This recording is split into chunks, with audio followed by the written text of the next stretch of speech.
Grandma's funeral too. We put the reflections on a life at the end, and everybody else already shared what I was going to say. So I'm going to share, anyways, exactly what I have written. I see it as confirmation of the truth of what's already been spoken. Genesis chapter 12, verses 1 through 3 read this. Then the Lord told Abram, "Leave your country, your relatives, your father's house, and go to the land that I will show you. I will cause you to become the father of a great nation. I will bless you and make you famous. I will make you a blessing to others.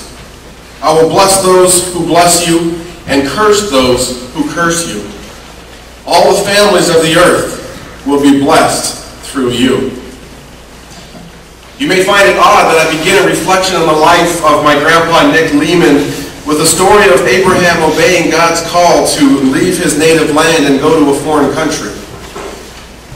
Grandpa was born in Ninilchik and lived almost his entire 92 years here.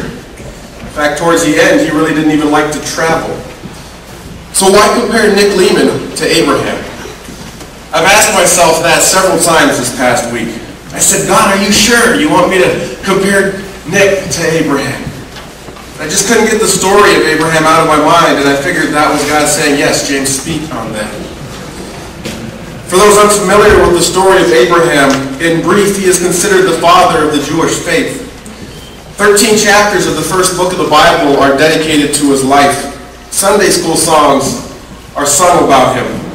Father Abraham had many sons. Many sons had? No, you know that. Abraham is enshrined in the Bible's Hall of Faith in Hebrews chapter 11. This is the chapter that the author writes about the Bible's greatest heroes.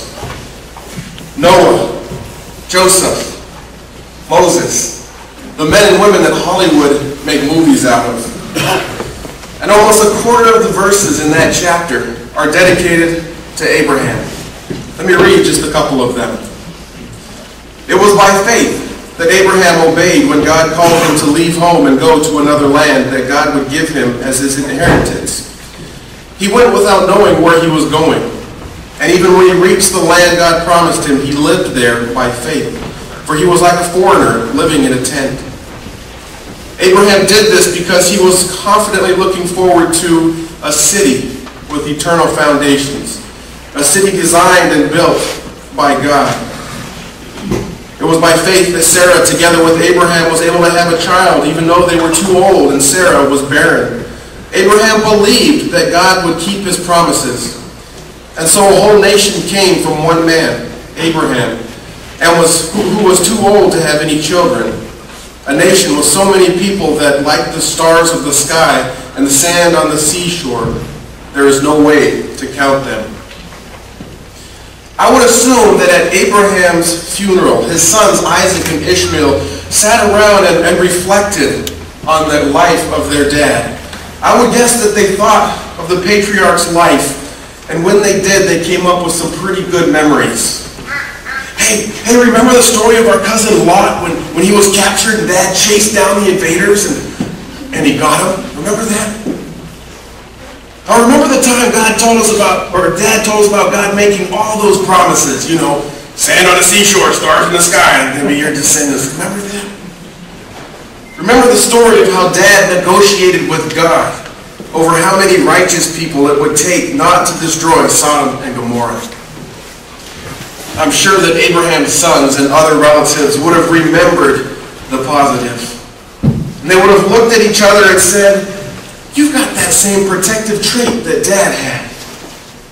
You've got that same connection with God that Dad had. You've got that same ability to negotiate like Dad had. I hope we pass that on to the next generation." My grandpa, Nick Leman, was the patriarch of this Leman family. And we've already heard a lot of the good memories of Grandpa, and I resonate with all of them. In hearing them, I realize that in a lot of ways, I am, or I want to be, more like him. You've already heard of his generosity, The last summer I fished up here, it was no secret that I was fishing for an engagement ring for my wife. The fish didn't come, nor did the money. So on the day I was to fly home, at the bottom of the hill in the pickup, we were just about to drive up. Grandpa comes up and hands me a sizable check. He says it's for the ring, with a twinkle in his eye. Proverbs 11:24 says, "It is possible to give freely and become more wealthy."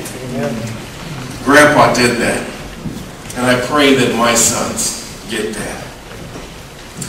Grandpa was also a tremendously hard worker.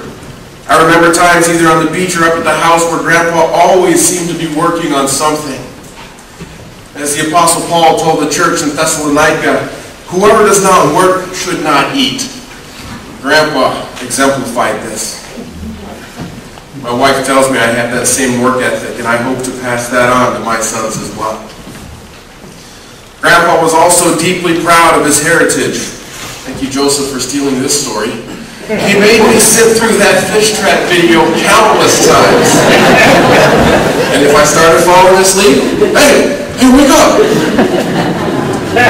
The older I get, the more proud I am of my heritage. Much like the good memories that Isaac and Ishmael thought of Abraham, those are just a few of the things that bring a smile to my face when I think of Grandpa. So if you go back to the story of Abraham, just for a moment, to the scenario of his sons and family reminiscing at his funeral, I would assume that as they thought back on the life of their dad, the patriarch, they also remembered the tougher, more difficult times. Ishmael may have said to Isaac, "Hey, remember when Dad took you up on that mountain?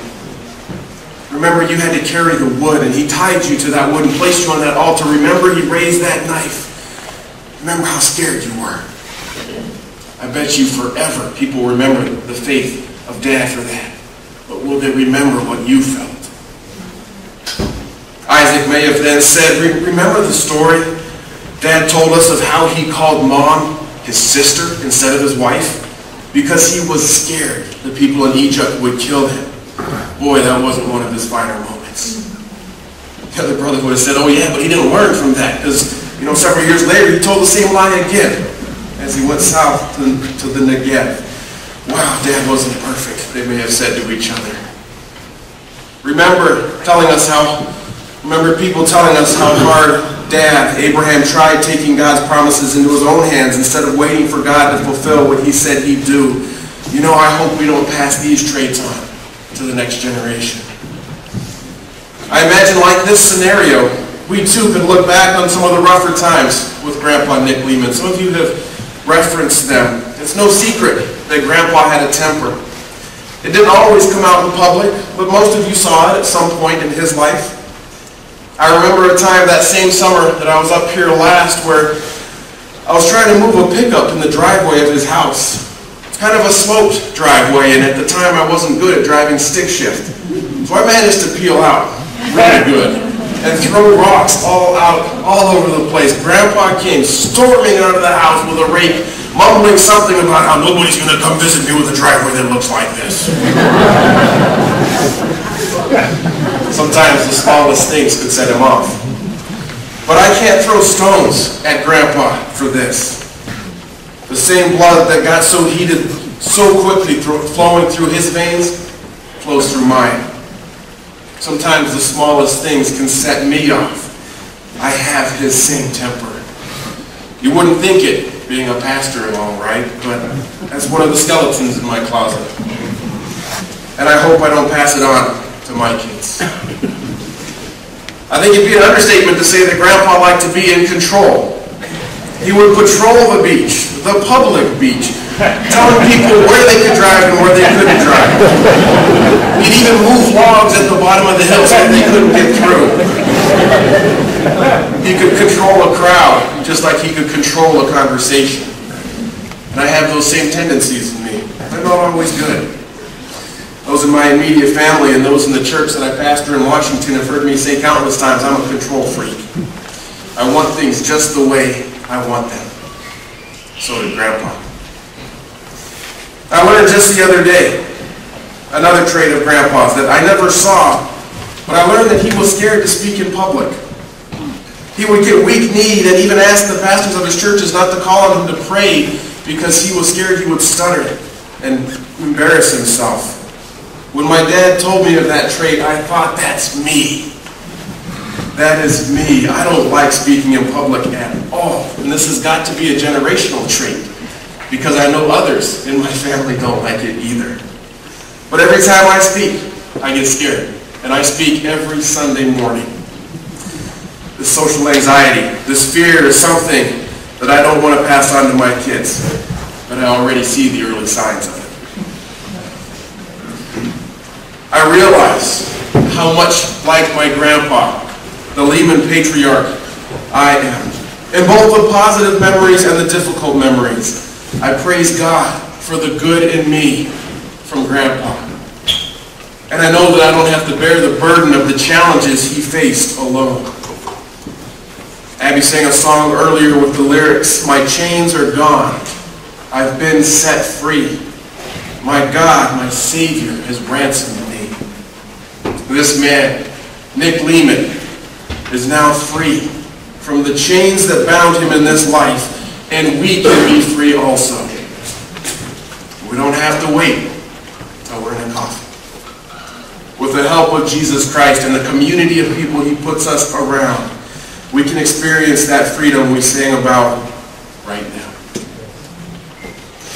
As Abraham's family sat around at the funeral and thought of their dad, I'm sure they would have remembered both the good and the bad. But at the end of the day, I fully believe they would have celebrated Abraham's successes more than his failures.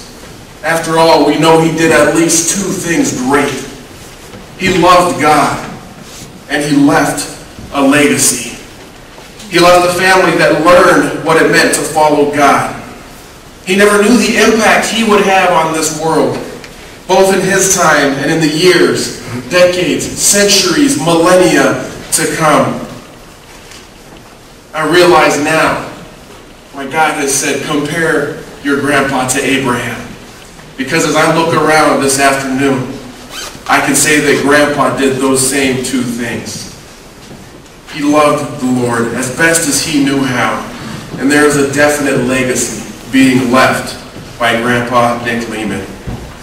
He has sons and daughters, grandsons, granddaughters, great-grandchildren, friends who love the Lord because of him. I hope that one day the same will be said about me. Grandpa, thank you for the rougher sides and the good sides that came from you. I love you.